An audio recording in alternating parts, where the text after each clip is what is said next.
నమస్తే, welcome to burning topic. Telangana BJP fire brand leaders Etela Rajender, Bandi Sanjay కలిశారు. ఆశ్చర్యపోతున్నారా? Yes, ఇది జరిగింది. ఈ వీడియో నేను రికార్డ్ చేస్తున్నటువంటి సమయానికంటే జూలై 18న TBJP senior leader K Laxman ఆయన నివాసంలో ఈ ఇద్దరు నేతలు కూడా కలిశారు. దాదాపుగా గంటన్నర పాటు సమావేశమయ్యారు. ఇద్దరు నేతలు కూడా ఒకరినొకరు ఆలింగనం చేసుకున్నారు, షేక్ హ్యాండ్ ఇచ్చుకున్నారు. మా మధ్య ఎలాంటి భేదాభిప్రాయాలు లేవు, అలాంటివి ఏమి సృష్టించేటువంటి ప్రయత్నం చేయకండి అని కూడా ఈవెన్ లక్ష్మణ్ గారు మీడియాతో మాట్లాడారు.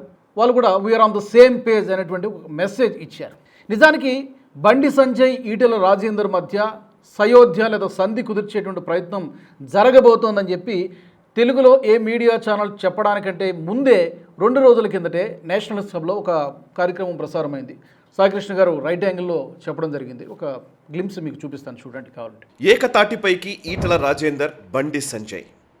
ఈ వార్తాంశం వినగానే బీజేపీ అధికారంలోకి రావాలనుకునేవారు ఆనందం వ్యక్తపరుస్తారు. బీజేపీ ఎప్పటికీ అధికారంలోకి రాలేదు అనే ఒక నిర్వేదంలో కూరుకుపోయినటువంటి పార్టీ కార్యకర్తలు ఆశ్చర్యపడతారు. అండ్ బీజేపీ అధికారంలోకి రాకూడదు అని కోరుకునేటువంటి విపక్షాల నాయకులు, కార్యకర్తలు, లేదంటే స్వపక్షంలోని ఆయా శిబిరాల్లో పనిచేసేటువంటి వ్యక్తులు, నాయకులు, వాళ్ళు ఖచ్చితంగా ఆవేదనకు గురవుతారు.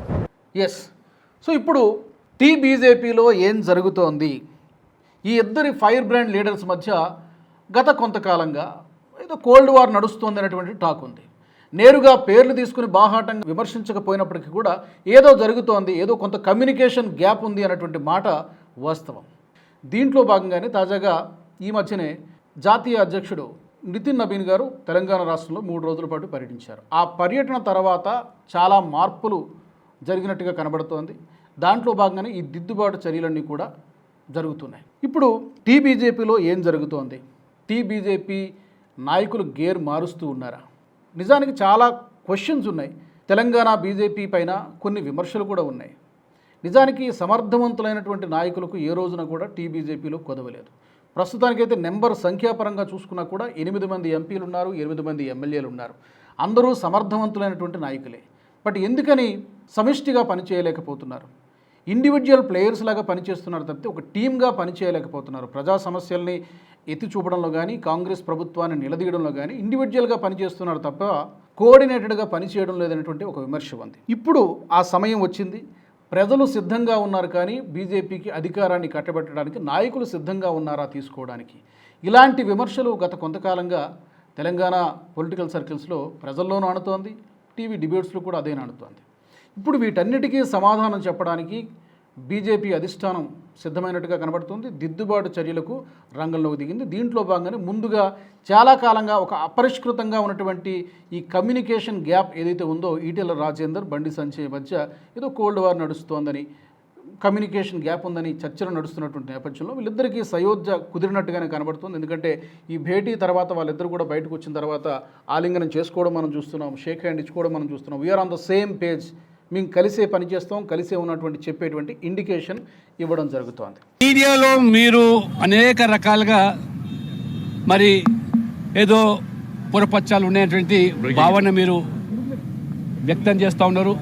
ఈ బ్రేకింగ్ న్యూస్లో కూడా మేము చూసాం కాబట్టి భోజనం చేసేటప్పుడు, అందుకనే అవన్నీ కూడా నివృత్తి చేయాలనే ఉద్దేశంతోనే మేము మాట్లాడుతున్నాం, కానీ ఇతరత్ర లేదు.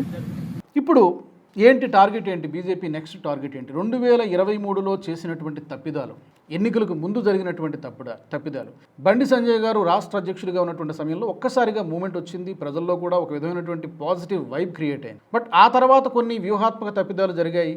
బీజేపీ పవర్లోకి రావాల్సింది, కానీ ఆ స్థానాన్ని కాంగ్రెస్ దక్కించుకుంది. రేవంత్ రెడ్డి గారు ఆ స్థానాన్ని కొట్టేశారు చాలా చాకచక్యంగా. ఈసారి 2029 ఎన్నికలకు అలాంటి తప్పులు చేయకూడదు. ఎన్నికలకు ముందు, దానికంటే ముందు జరగాల్సినటువంటి స్థానిక సంస్థల ఎన్నికలు టార్గెట్గా, అలాగే దాని తర్వాత జరగబోయేటువంటి మెయిన్ ఎలక్షన్స్కి ఇప్పటి నుంచే గ్రౌండ్ ప్రిపేర్ చేసుకుంటున్నట్టుగా టీబీజేపీ కనబడుతోంది. ఇది జస్ట్ లంచ్ మీటింగ్ అని చెప్పారు, కానీ నిజానికి చాలా కీలకమైనటువంటి అంశాలు ఈ భేటీలో చర్చకొచ్చినట్టుగా తెలుస్తోంది. అందులో కీలకమైనటువంటి విషయాలు ఏంటంటే పార్టీలో అంతర్గత సమన్వయం అది లోపించినట్టుగా కనబడుతోంది. ఇండివిజువల్గా పనిచేస్తున్నారు, ఒక టీమ్గా పనిచేయాలని నిర్ణయం తీసుకున్నట్టుగా దానికి సంబంధించి చాలాసేపు డిస్కషన్ జరిగినట్టుగా తెలుస్తోంది. త్వరలో జరగబోయేటువంటి స్థానిక సంస్థల ఎన్నికలు, దానికి సంస్థాగతంగా పార్టీని బలోపేతం చేయాలి, బూత్ స్థాయి నిర్మాణము, దీనికి సంబంధించి ఏ విధమైనటువంటి వ్యూహాలను రచించాలి, దీనికి సంబంధించి కూడా చర్చ జరిగినట్టుగా తెలుస్తోంది. ఇక కాంగ్రెస్ ప్రభుత్వంపై పోరాటం చేయాలి. రాష్ట్రంలో చాలా అంశాలకు సంబంధించి కాంగ్రెస్ ప్రభుత్వాన్ని రాజకీయంగా ఎలా ఎదుర్కోవాలి, ఏ విధమైనటువంటి అంశాలను తీసుకొని ప్రశ్నించాలి, ప్రజల తరపున ఎలా పోరాటం చేయాలి, దీనికి సంబంధించి కూడా ఒక కార్యాచరణ రూపొందించుకున్నట్టుగా తెలుస్తోంది. వీటన్నిటికంటే పెద్ద టార్గెట్ 2029లో జరగబోయేటువంటి అసెంబ్లీ ఎన్నికలు. అన్నీ ఉన్నాయి, బీజేపీకి లేనిదంటూ ఏమీ లేదు. అక్కడ కేంద్రంలో పవర్లో ఉంది, అక్కడి నుంచి కావాల్సినటువంటి నిధులను తెచ్చుకుంటున్నారు, ప్రాజెక్టులో అలొకేట్ అవుతున్నాయి. కానీ వాటిని ఇవి ఇచ్చింది కేంద్ర ప్రభుత్వం అని చెప్పి ఇక్కడ ప్రజలకు రీచ్ అయ్యేలాగా చెప్పడంలో ఎక్కడో విఫలమవుతున్నారనేటువంటి ఒక విమర్శ ఉంది. అది కూడా చెప్పాల్సినటువంటి అవసరం ఉంది. వీటన్నిటినీ కూడా సరిదిద్దడానికి బీజేపీ అధిష్టానం రంగంలోకి దిగాల్సి వచ్చింది. నిజం చెప్పాలంటే దిగాల్సి వచ్చింది. దాంట్లో భాగంగానే సునీల్ బన్సల్ అలాగే రాష్ట్ర పార్టీ ఇన్ఛార్జ్ అయినటువంటి అభయ్ పాటిల్ దిగారు. వీళ్ళిద్దరితో ఇప్పటికే ఈటెల రాజేందర్, బండి సంజయ్ గారితో మాట్లాడారు. రాబోయే 1-2 రోజుల్లో మిగిలిన కీలకమైనటువంటి నేతలతో కూడా మాట్లాడబోతున్నట్టుగా సమాచారం వస్తోంది. మరి బీజేపీ ప్రయత్నాలు సఫలీకృతమైతే గనక, టీబీజేపీ నేతల ప్రయత్నాలు సఫలీకృతమైతే గనక తప్పకుండా కాంగ్రెస్ పార్టీకి, అంటే ఇప్పుడు అధికారంలో ఉన్నటువంటి కాంగ్రెస్ పార్టీకి చిక్కులు తప్పవు, కష్టకాలం తప్పదు. పోటాపోటీగా మరి ఈ ట్రయాంగిల్ వార్ చూస్తామా రాబోయే రోజుల్లో?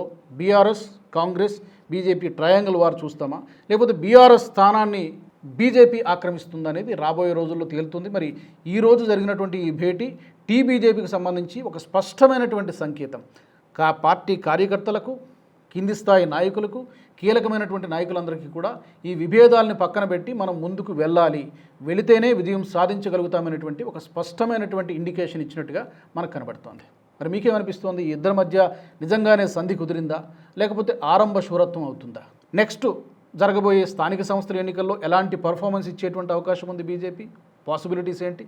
అలాగే 2029 నాటికి బీజేపీ ఏ విధంగా, ఎంత బలమైనటువంటి శక్తిగా మారుతుంది, పవర్లోకి వచ్చేంత పరిస్థితి ఉంటుందా, ఎలా ఉంటుందని మీరు అనుకుంటున్నారు? తప్పకుండా కామెంట్ సెక్షన్లో పెట్టండి. జై హింద్. ఈ వీడియో మీకు నచ్చినట్టయితే లైక్ చేయండి, 10 మందికి షేర్ చేయండి. అలాగే కామెంట్ల రూపంలో మీ అభిప్రాయాలను మాతో పంచుకోండి. Nationalist hub group of channels ను సబ్స్క్రైబ్ చేసుకుని తెలుగునాట జాతీయవాద జర్నలిజాన్ని ప్రోత్సహించండి. ఈ వీడియో కింద ఉన్న బెల్ ఐకాన్ పై క్లిక్ చేయడం మర్చిపోవద్దు.